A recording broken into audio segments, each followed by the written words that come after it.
Sometimes I'm tempted really to declare martial law. But it is not feasible. They say, we're fine. That's why I declared a state of lawlessness. Because narco-politics has entered my country. Welcome to The Real News. I'm Eddie Conway, coming to you from Baltimore. For the last year, there's been a lot of extrajudicial killings in the Philippines. And it's of interest to everybody what's going on over there. And so joining me today is Nerissa Balce to give us an update and an overview of what's happening in the Philippines. Nerissa, thanks for joining me. Hi, thanks for having me. Thank you. Okay, can you give us an overview of what's happening and what's been happened in the last year since this Trump-like president has taken office? Well, for the first, before I answer anything, I have to mention that Rodrigo Duterte, who is now the 16th president, is someone who didn't just come out of nowhere. He really was the mayor of Davao, which is an amazing, growing urban city.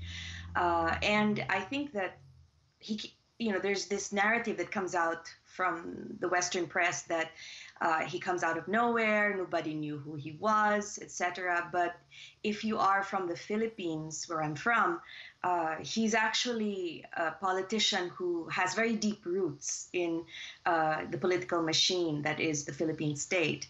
So he started out as a mayor in a very, big and, economically, wealthy city. And from there, he has become the 16th president of the Philippine Republic. He started out in Davao and made a name for himself. He's infamous for having what is called the Davao Death Squads, and it became a kind of private army for the mayor. And he used the DDS, or the Davao Death Squads, to eliminate criminal elements. Later on, we found out one of the members of the DDS, or the Davao Death Squad, came out and gave a Senate testimony and said that some of the people that were killed by the death squads were actually political enemies of Duterte. So anyway, so you have this man with a colorful past, and for some journalists who were fascinated with him, there was this narrative that came out that he was both someone who was very good as an administrator, because Davao is wealthy.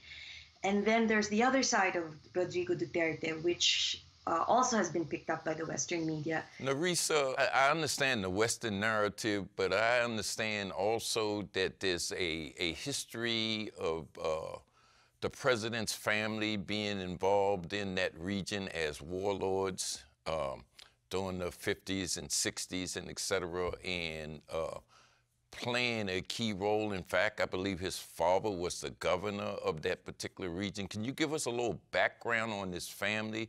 Because he's part of the ruling elite, apparently, as you pointed out, but it seems like a very criminal part of it also. Yes, absolutely. The wealth of the Dutertes is tied to the father being the patriarch of the Dutertes. The father of Rodrigo Duterte served as the secretary of the President Marcos's former cabinet. So the former dictator had the father of Rodrigo Duterte as, I think, a secretary of his affairs.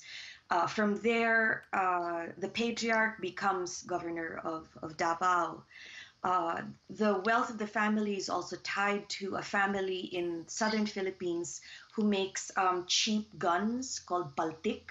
So if you're from the Visayas, you know that the Dutertes are relatives of the Durano clan, and they are a family that is connected to, the gun industry, as well as some shady businesses, but they're also very politically inclined. And so the Duranos are wealthy and also politically connected. So, yeah, sorry, go ahead. Yeah, well, it seems to me that there's at least 3,000 deaths since he's taken office, and there's another maybe 3,000 deaths that's being investigated that's connected to his campaign to kill drug dealers. What's the situation with that, and why is there no outcry around the world about it? Well, the deaths for the extrajudicial killings range from 7,000 to around 11,000. And there has been a lot of protests in the Philippines, particularly in the urban areas, mostly in Manila, but also in different parts of the archipelago.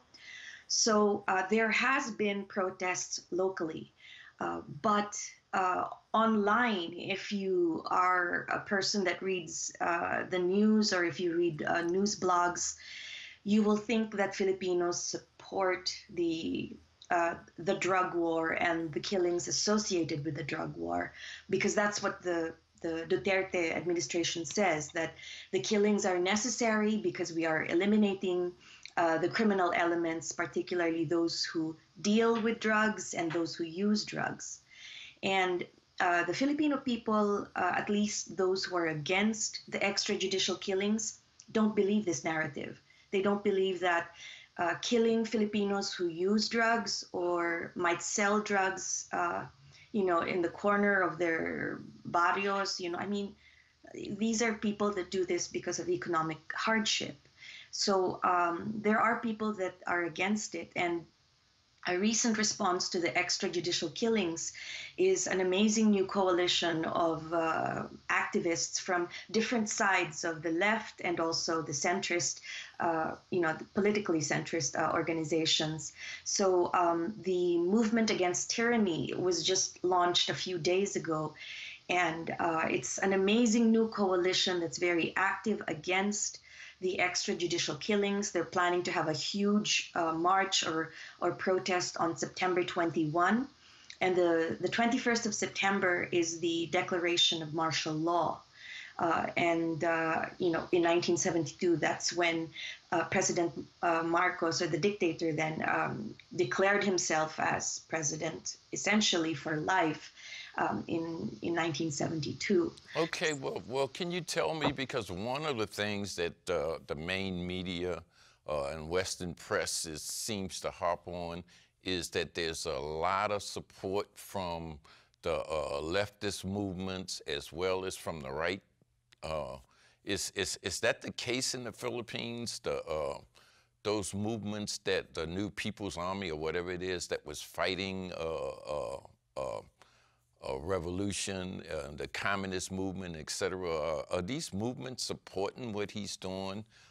And I guess to add to that, apparently most of these deaths seems like they're directed toward the poor community, and most of the victims are impoverished. Yes. The left, the underground left, or the Communist Party, at the start of Rodrigo Duterte's presidency, which started in May 2016, at the start, there was a cordial relationship between the legal left and the underground left.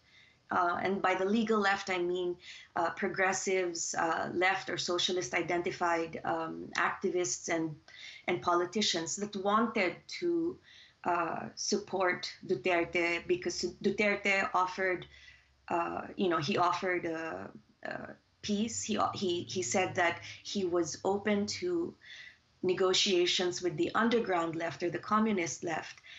He was open to peace talks. And the New People's Army and the Communist Party of the Philippines have been waging revolution for 50 years. And so there was this possibility that there would be a real peace negotiations. Something akin to, of course, people following, Colombia and the politics there. They had recently, or at least they're still trying to have peace negotiations, right, with the FARC. And so that was something that was being hoped for by both the legal and the underground or the communist left, But since that time, since I would say everything bogged down, the peace negotiations ended maybe a month or more than a month ago. Duterte changed his tune. He started saying things like, the left are spoiled, they're whiny brats. It's very similar to what Trump would say about, activists in the streets. But Duterte went one step further by saying that, the left will be arrested, particularly the peace negotiators. After, if he was really planning essentially to, cut ties with. Or to end the negotiations. And so once the negotiations would end, he actually said that the peace panel would be arrested. He made comments about how the founder of the Communist Party, Jose Maria Sison, who lives in the Netherlands in exile, he said that Sison should commit suicide.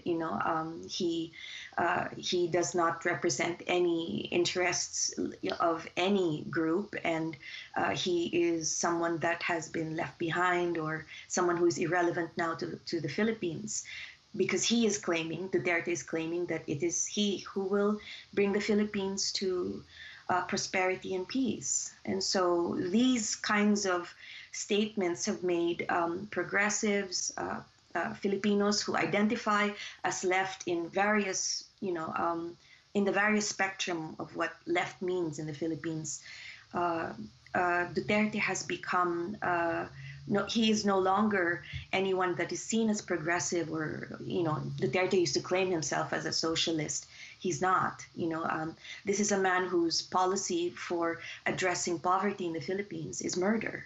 So his policy is murder. His policy is state-sanctioned killings. What can we look forward to? You say there's going to be protests, demonstrations, etc., in the very near future.